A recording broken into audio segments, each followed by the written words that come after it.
Hello and once again, welcome back to the Analyst dated 27th of July. Today, we have some very interesting and informative articles for you to discuss. Let's have a look into the important articles of the day. In the first one, we will analyze the changing role of Indian governors from the deal maker to tiebreakers in the center and state relations. Then in the second article, we shall be analyzing the sorry state of solid waste management scenario in India in context of the recent directives made by Supreme Court in regards of Delhi. Then, with the recent announcement of more cheaper drugs for the cancer treatment, we shall be looking at how our country, India, is making stride towards fighting this deadly disease called cancer. Then, we will make you understand about the entire Kanwar Yatra issue and what has been the Supreme Court directive on the same. Then, do you know that our Northeast has recently got its first ever cultural World Heritage Site? These are known as the Moidams of Assam. We shall be reading about that as well. Then we shall wind up the discussion with the very interesting Prelims Snippets. These are the 4 articles extremely relevant from Prelims point of view. So for more details, stay tuned. Our first topic is a very crucial one with respect to both Prelims and Mains examination, and we are going to cover a constitutional head, governor, and its role in ensuring Indian federalism. With the changing rules of governor, it can be seen that from being the linchpin of the center and state relationship to becoming the Achilles heel between the center-state relation, from facilitating the cooperative federalism to now leading to the destruction of the very federal structure, there has been a lot of changes observed in the role of governor, a constitutional head of the government.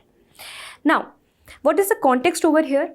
You must have seen a lot of cases where there has been a rift between the central government and the governor. It has been very frequent in the state of West Bengal, but recently the governor reserving the bill and returning the bill of the NEET examination in the Tamil Nadu also sparked a rift between the Tamil Nadu government and their governor. Recently, the Kerala government has filed a petition in the Supreme Court because its governor put on hold for about 2 years more than 14 bills of the state government, and only to put it forward for the consideration of the president. So about 7 of them were then put forward for the consideration of president. This is leading to delayed legislation, and therefore a petition is recently filed by the Kerala state, and this is the context of this news. Let's start the discussion. For you to understand and analyze the entire structure and the roles and changing functions of governor, you have to understand the entailing constitutional provision. But before that, governor, who is a constitutional head and an apolitical head envisaged by the constitutional makers, got its original power from the Government of India, from the Government of India Act 1935. That is when the provincial governments were created and then they were given their own provincial head in the name of governors. These were known as provincial governor. This entire body of governor was then adopted into the independent India by the constitutional makers by considering them as an apolitical head who will work with the aid and advice of the Council of Ministers. Council of Ministers of Center? No. Council of Ministers of the State. But there's a changing role, so we'll analyze that. So first of all, we've understood that this office of governor has started from the Government of India Act 1935, then envisaged into the Constitution with the Article 153, which says that there shall be an office of governor for each and every state. And a quick fact that it is possible that one particular governor could be acting as a governor for 2 or more than 2 states. So there shall be a governor for each state. Now this governor under the Article 155 will be appointed by the President of India, and according to Article 156 shall act as per the pleasure of the President. Basically, governor is appointed by warrant under the hand and seal of the President, and President works in the advice of whom? The Council of Ministers of the Center. So eventually, who is controlling the appointment of the center, of the governor? It is the Council of Ministers at the center, and this is where the problem starts. This kind of appointment model is taken up from the Canada. This is unlike the USA model of appointment of the governor, where it is an elected governor. Here it is appointed one, and that too under the pleasure of President. So the word pleasure of President is indeed a problematic phrase.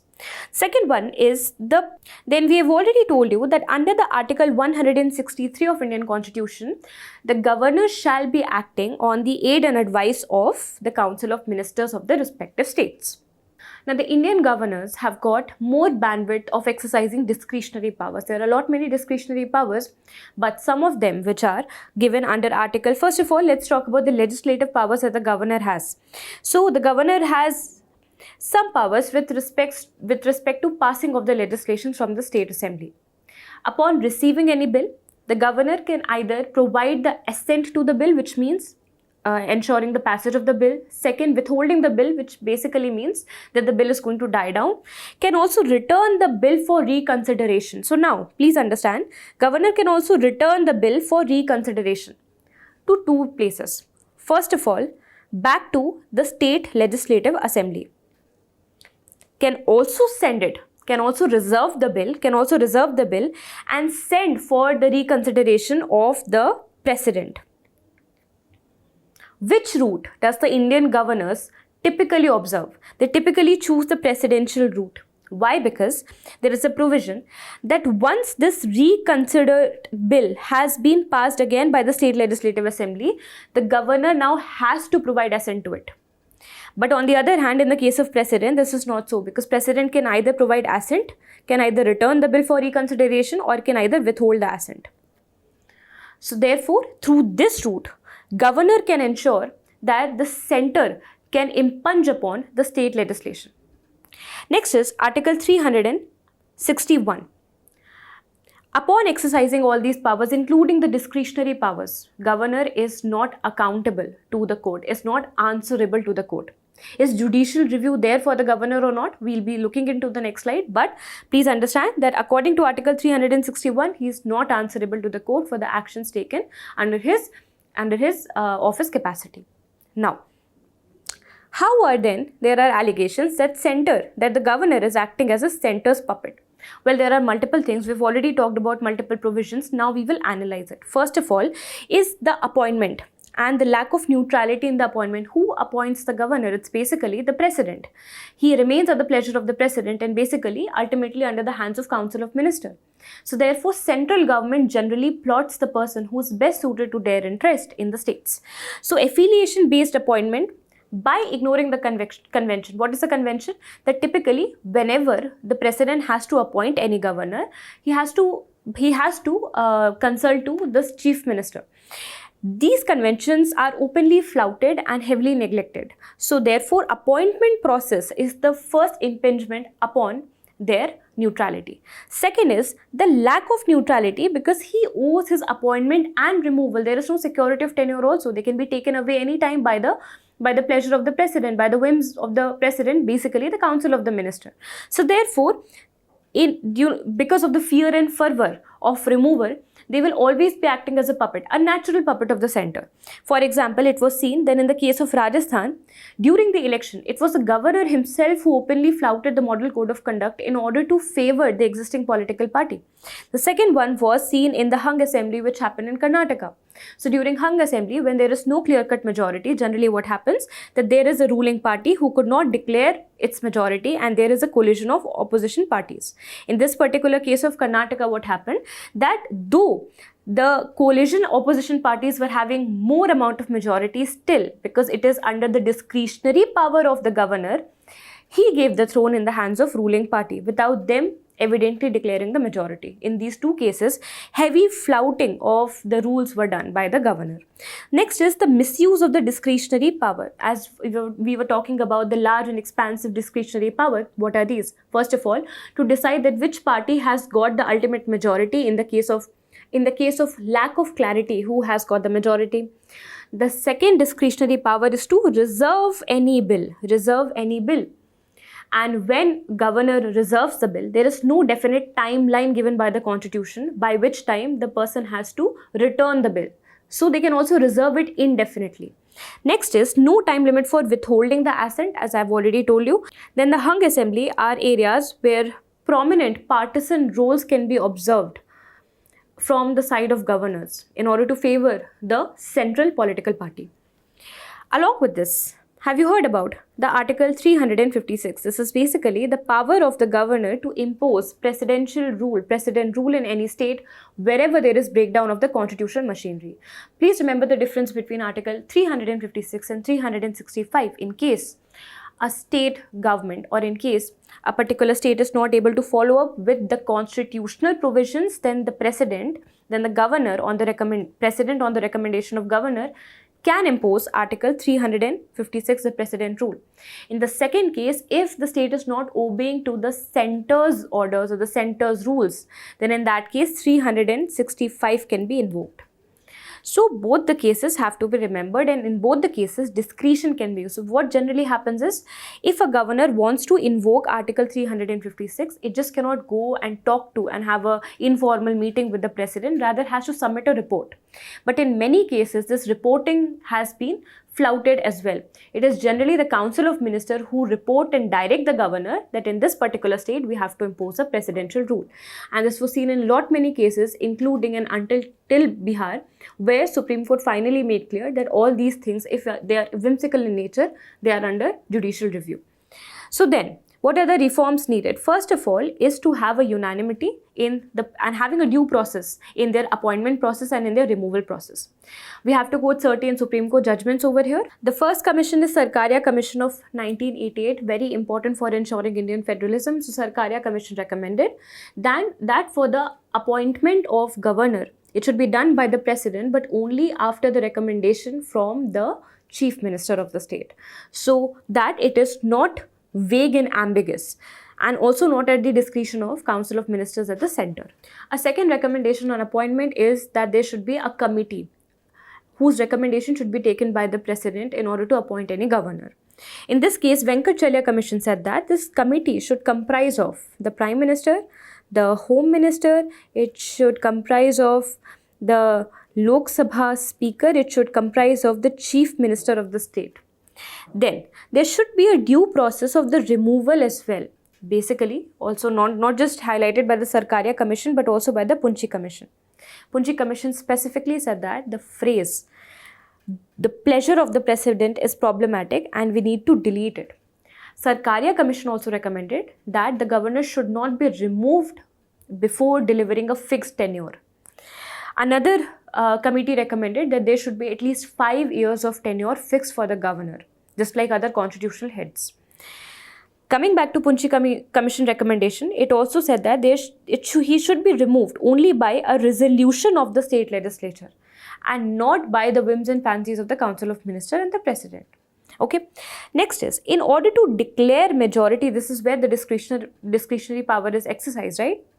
In order to declare who is holding the majority, there should be a fair floor test. So basically, floor is the best person, is the best forum who can decide who will be ultimately gaining the majority. And it should not again be based on the whims of the governor. This was recommended by S.R. Bomai judgment of 1994 in order to ensure that the arbitrary dismissal of state governments is not there. The next discretionary power is as to when to impose the presidential rule, when to really report whether the constitutional machinery has seen a breakdown. So this power is given under Article 356. Now this is also not immune to judicial review, and this was made very clear by the Supreme Court of India in the Rameshwar Prasad case in the year 2006.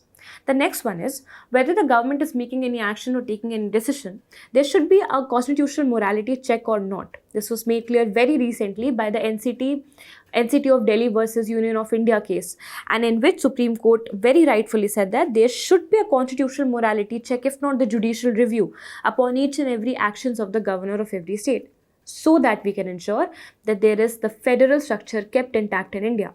What are your thoughts on it? Would love to hear it out on the comment box. Alongside this, please practice this mains question. Has the governor been acting more of an agent of center rather than being the constitutional head of the state? And analyze in light of recent controversies. So do not forget to discuss these recent controversies. Okay, now let's move on to the next topic. The context is that Supreme Court has recently criticized the Municipal Corporation of Delhi for the poor implementation of the solid waste management rules, and also citing that this could eventually lead to a public disaster, a public health emergency. This also becomes an important ground for us to discuss the solid waste management scenario in India. First of all, talking about the amount of solid waste generated in India. India, which holds 18% of the total global population, also accounts for about 12% of the overall municipal waste generation across the world. This solid waste, which is generated in India, is also very poorly segregated. The kind of waste that we generate can be broadly classified into three types. First is the biodegradable waste, which accounts for 50%, the non-biodegradable waste, which accounts for 35%, and the inert waste, the other waste which is very difficult to be treated, that accounts for the next 15%. If you talk about the total amount of waste that is getting generated for the India, though it's not very important as a data, but from the context of Delhi, please understand that on a daily basis, Delhi generates more than 11,000 tons worth of waste. 11,000 is generated. And how much is treated, do you ask? Only 8,000. Only 8,000. So which leads to a lot of piling up of the landfills. What are the prominent landfills of Delhi, which you should also remembering for quoting in the examination, especially mains examination. So this is the Okhla, the Ghazipur landfill of Delhi. These are the prominent landfills of Delhi. And basically, these are overloaded. Why? Because the rate of processing is very, very low, especially in the national territory of India. Talking about the waste treatment scenario in the country as such, only 50% of the total waste is treated per day. How much of it enters into the landfill? About 20% goes to the landfill, and the next 30% goes unreported, unaccounted, basically ending it up into some piles of waste like landfills. Okay, so this is the status of solid waste generation in India. Now, a question which should trigger your thought process is that despite having good affluence and technologies, why are we still having such a bad management of solid waste? In order to understand that, first of all, let's analyze the challenges. First and foremost is the rapid economic growth. India has become one of the fastest growing economy. With that also rises the consumption patterns. With the rising consumption also rises the waste. Imagine the kind of Amazon and Flipkart parcels that you have in your house. All of these are waste, and if they are not properly processed, they end up into landfill. So basically, rapid economic growth, due to which Niti Aayog has also suggested that India shall be creating about 165 million tons of waste by the year 2030. So imagine the magnanimity of this situation if it is not dealt in advance. Next is the lack of proper waste management. There is lack of proper waste management as already evident by the data that only 50% is managed. And it starts from the process of not segregating at the household level. At not all places, though there is a lot of drives right now, but still the kind of segregation that we achieve at the household level is very poor, and therefore due to poor segregation, due to poor use of technology, it is mostly rendered improper. Next is the poor processing, because half of the waste is processed by the informal sector of India, again, who are lacking that kind of research, development and advanced technology. So unless and until government or unless and until a public-private partnership kind of a thing comes into place, nobody would be really responsible towards looking into the waste management, segregation and disposal in India. Next is poor segregation at the source. Reuse and recycling is not a practice which is very much followed up in India. Next is lack of the land resources. So even if I want to create waste to energy plants or the waste segregation of waste incineration plants, that would be requiring a lot of space, especially this is in crunch in the urban areas. In Delhi, for example, you would be requiring an approximate of 50 acre of land in order to have a treatment facility. So therefore, due to land crunch, governments don't set up it at regular places. And last but not the least is the poor civic sense and the associated littering and bad disposable habits of us Indians. Because let's compare ourselves with the citizens of Japan. They keep their country very, very clean, despite the fact that you will not find a lot of dustbins in Japan. In fact, it is funny how it is more frequent to have a Chinese speaking Punjabi in Japan, but not dustbins as such. The reason for this is because they even fear the contamination of the dustbins. And because of their civic sense, they collect all of that into their own purses, into their own packages itself.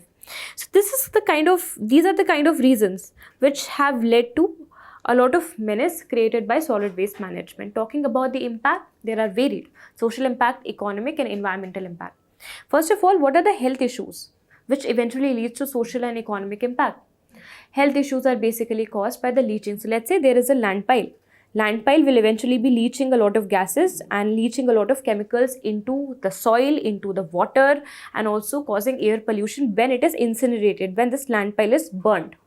So it will be creating bad gases, it will be creating harmful chemicals. All of this, when this enters into the food chain, will definitely be causing health issues. Alongside, it can also get infected by bacteria and rodents and mosquitoes, which can cause plague, which can cause it was caused in Surat, plague due to a lot of solid wastes. The second is it can cause dengue, malaria, etc., parasitical diseases.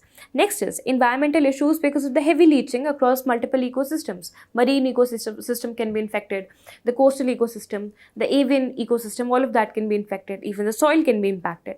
So naturally, they will be having certain economic impacts as well, because think of it, the land that could be utilized in, let's say, creating houses or recreational parks is now used for landfills, so completely rendered degraded.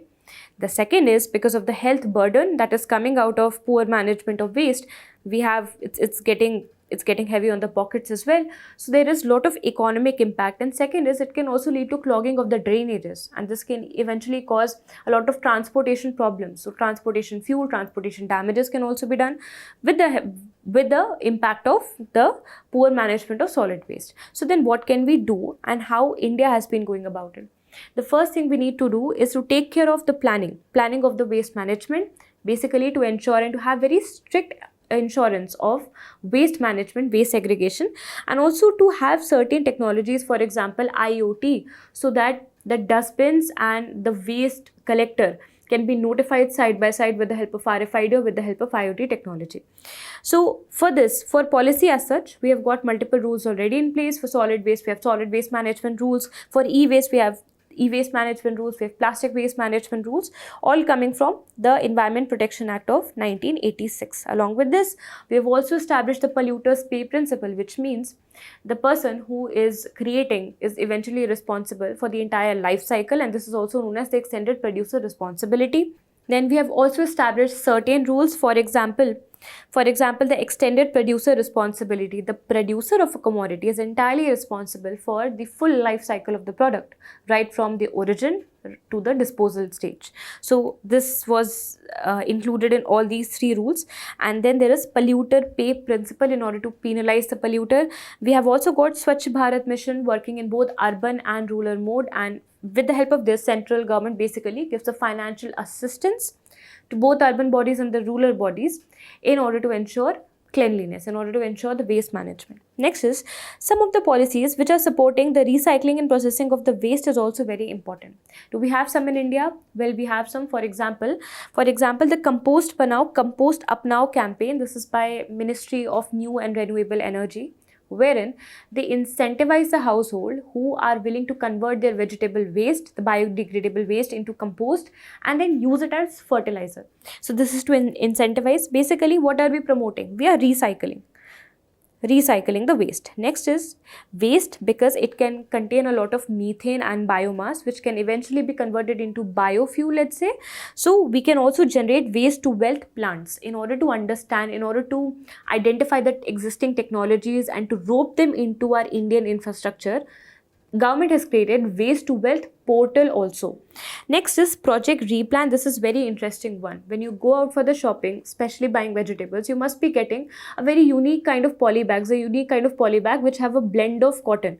These are poly bags which consist of 20% of the biodegradable plastic which have been created out of recycling and 80% of cotton.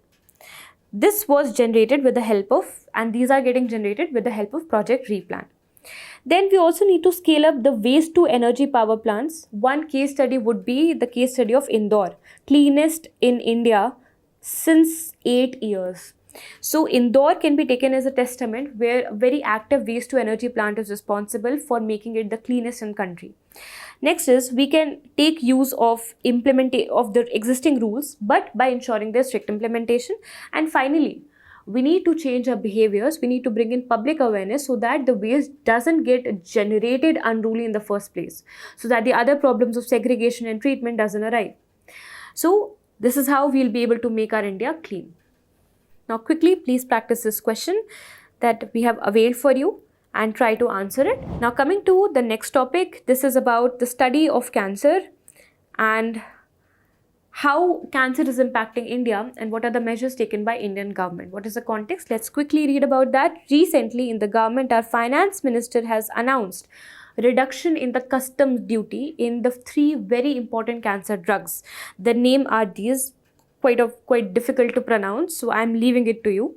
These 3 targeted cancer drugs are basically rationalized in price to make the medicine more affordable for the people.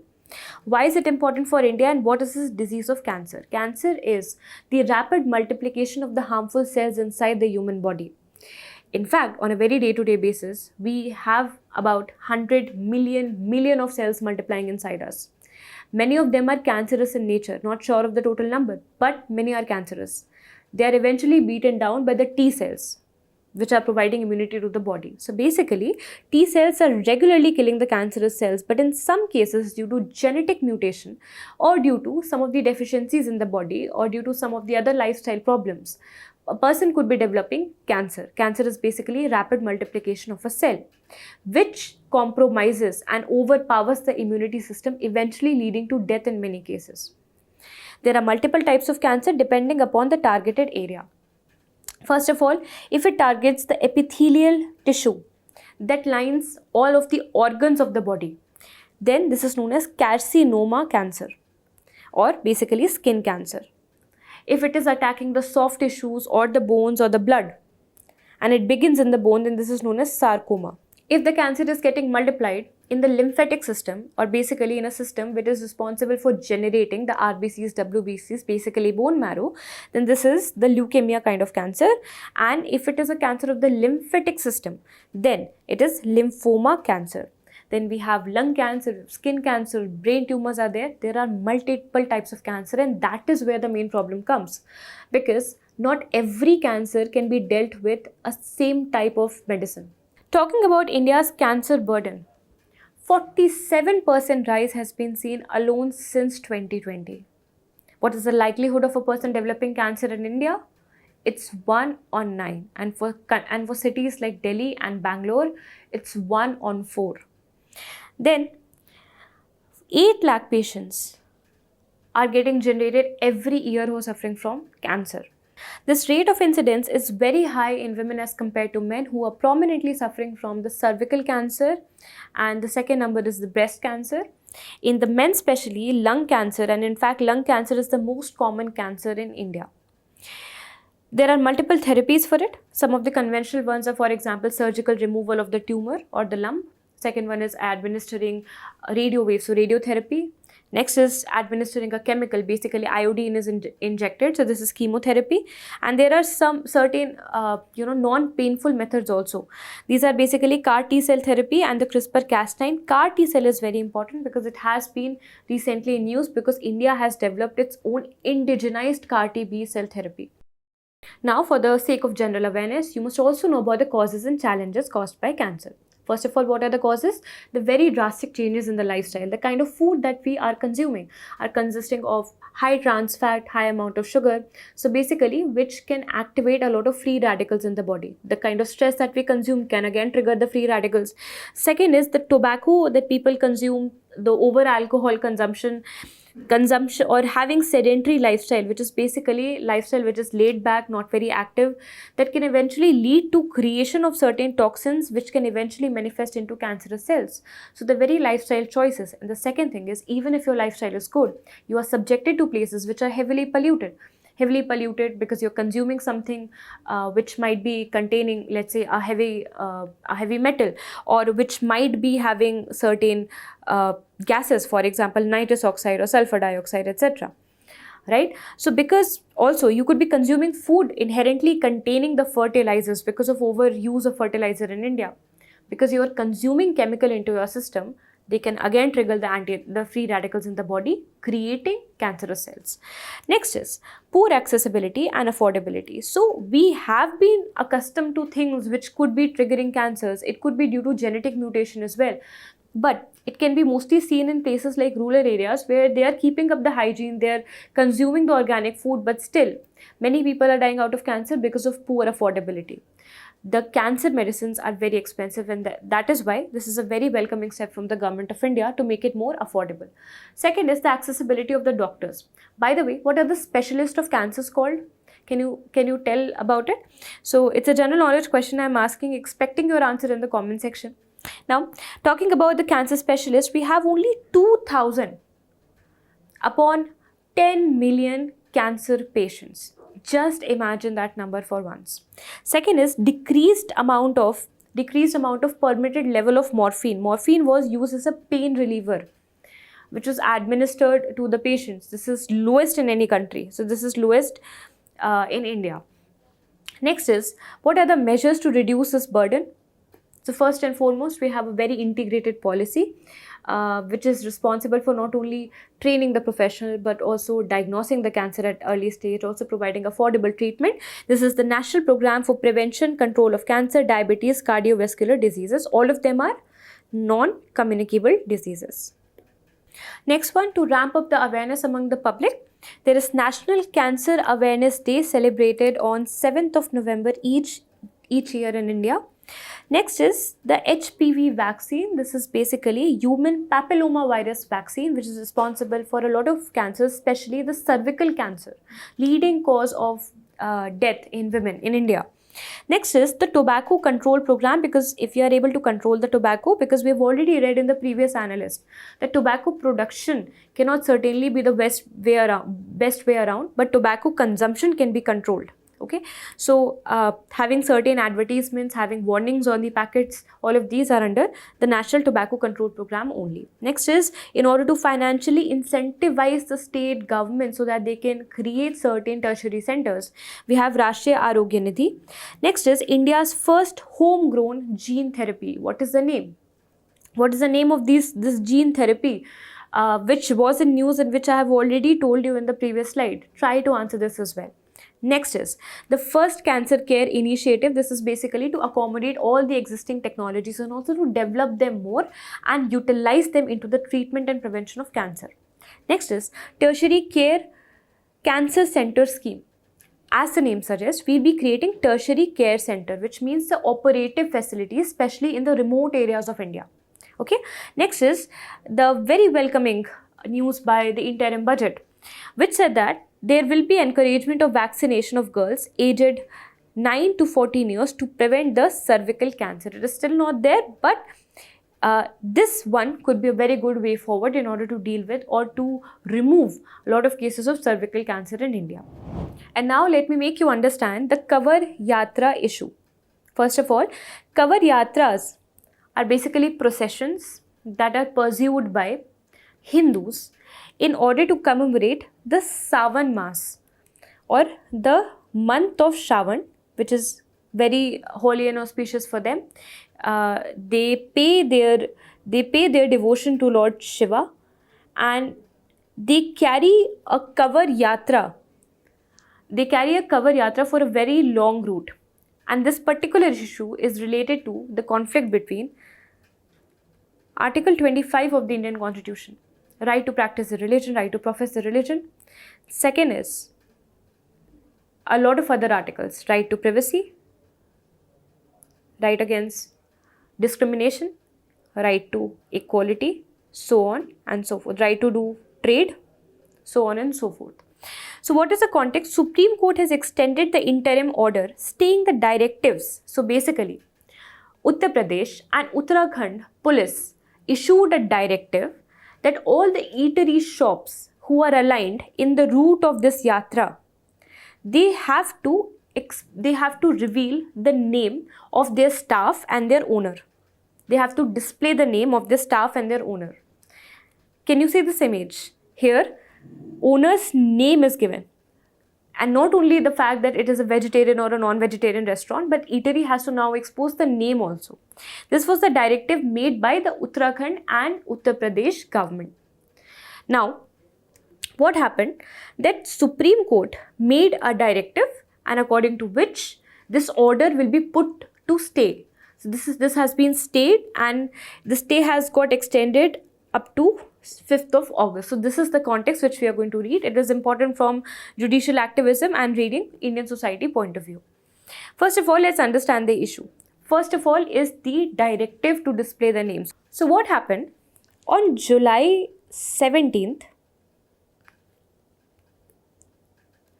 the police of Uttar Pradesh and Uttarakhand made a directive that all the eateries have to now display. The word that they used was, they have to voluntarily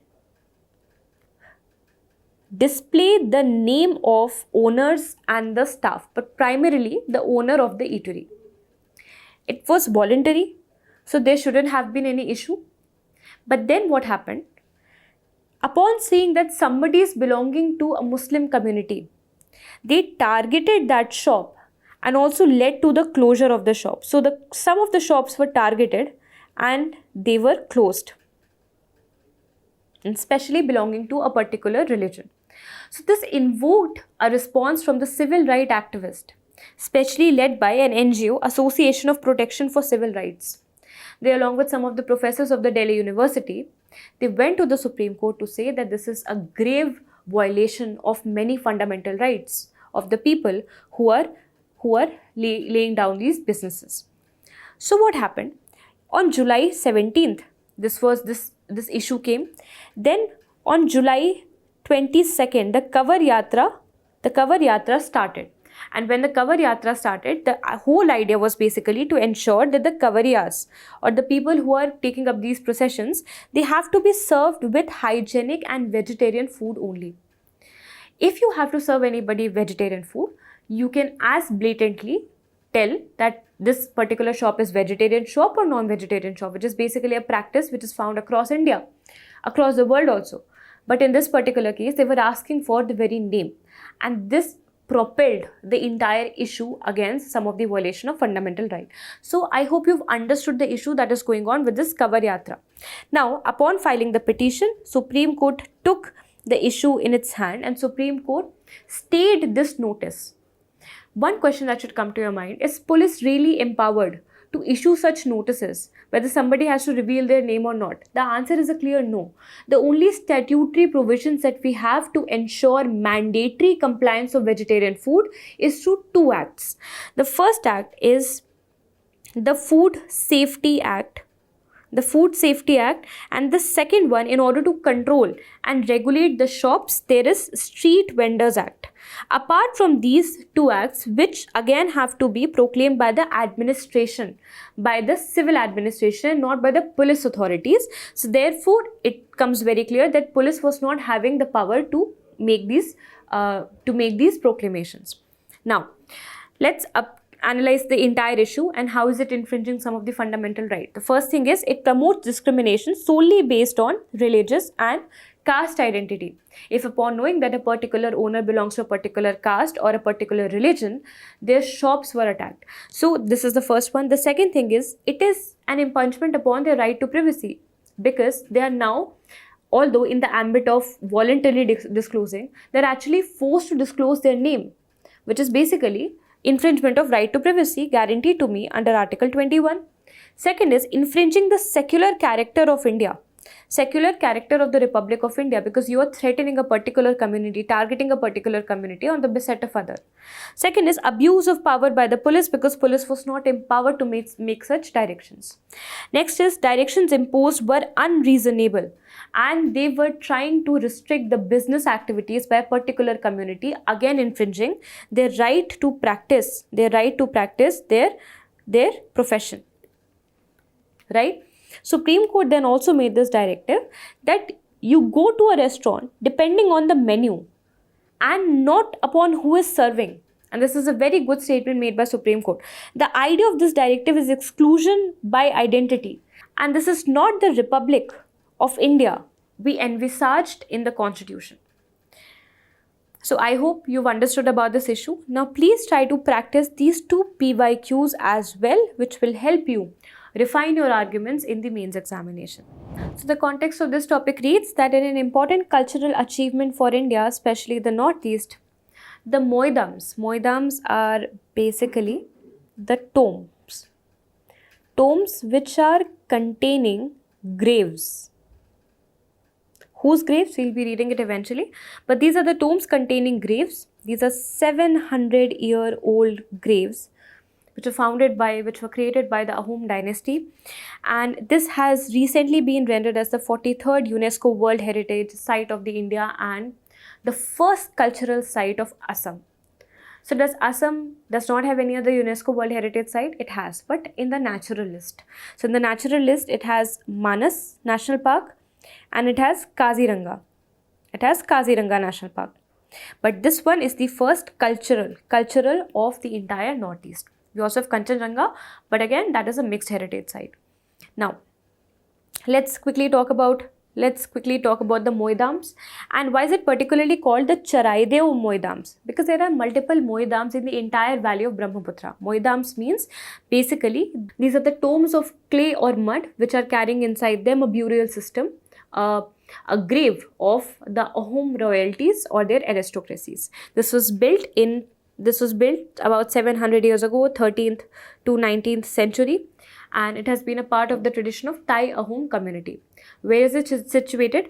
So basically it is situated across the banks of Brahmaputra, but the most extensive and the most developed ones have been found in one particular place, which is also one of the necropolis, a kind of city that was created by the Ahom dynasty. And this particular place is known as the Charaideo place. Charaideo place, which is located towards the eastern part in the Patkai range of Assam. Okay, so this is where these Moidams are located and they are very extensive. They are about 90 in number. You don't need to read everything about it, just basic, where is it located and why is it significant and why is it in news. So this is important. Second is, what is the significance of Charaideo? Charaideo literally comes from the Thai Ahom word, which means that this is a shining down situated at the hilltop. Which hill are we talking about? We are talking about Patkai Hills, Patkai Bum. And this place has been a very emerging necropolis of the time because it was the first capital of King Sukafa. So Sukafa created this capital and Sukafa was also buried. And after that, it became a kind of custom for their home community to bury the important people in this place. So this is basically a burial mound and news. So now let's get on to the prelim snippets. In the prelim snippets, we shall be reading about Olympics 2024, which are going to commence. Next is the Seine River, upon the banks of which it will be conducted. Next is the BeamStech. Recently, we had a meeting, the BeamStech meeting. Next is the Agnipath scheme because of the Kargil Day recently commemorated and our Prime Minister backing up the Agnipath scheme. So our first topic is about the recent Olympics that is commencing and it is going to take place where? It's going to take place in Paris, France, on the banks of Seine River, which we are going to deal in the next topic. Now, ever wondered why is it called Olympics? Because for the first time it took place in the city called Olympia in ancient Greek. So back in the year 776 it was commemorated, and that is for the first time. It is having ancient origins basically. One of the first and the oldest world games that was there. Next is, it was then abandoned by another king. The name is not very important, but the revival is important. It was revived by not a king, but by an educator and historian. His name was Pierre de Coubertin. Coubertin is also responsible for designing the rings, the 5 rings of Olympics. So basically, what is the Olympic ring symbolism? First of all, it comprises of red, green, blue color, yellow color, and black color. Why are these colors taken up? Because all the national flags that are there in the world comprise at least one of these. So it symbolizes kind of international harmony. Next, the Olympic flame, which symbolizes the ancient tradition where this flame was used to be lit till the start and end of the game. Then next is what keeps Olympics still relevant is the adaptability. With every changing year and game, it starts incorporating other games. For example, in the recent Olympic of Tokyo, the last Olympic of 2020, it incorporated skateboarding, it incorporated sports climbing, different sports like that. Now, what is the performance of India in Olympics? Well, India made its debut in 20th century, in the beginning of 20th century, that is in 1900. And we were having dominance in the genre of hockey.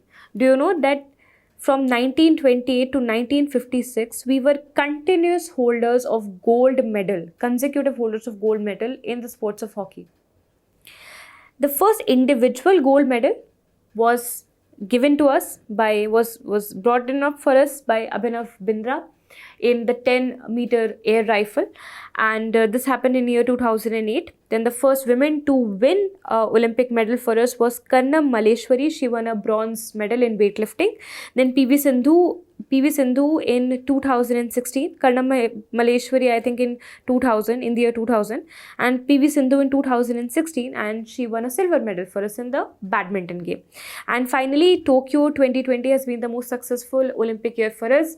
We scored about 7 medals and one gold medal from javelin throw by Neeraj Chopra. Now, Seine River. This is the river on the banks of which the capital of France, Paris, is located. See, the important rivers are especially those on the banks of which a capital city is laid down. So these will become more important for you. For example, Washington DC, capital of US, on the banks of Potomac River.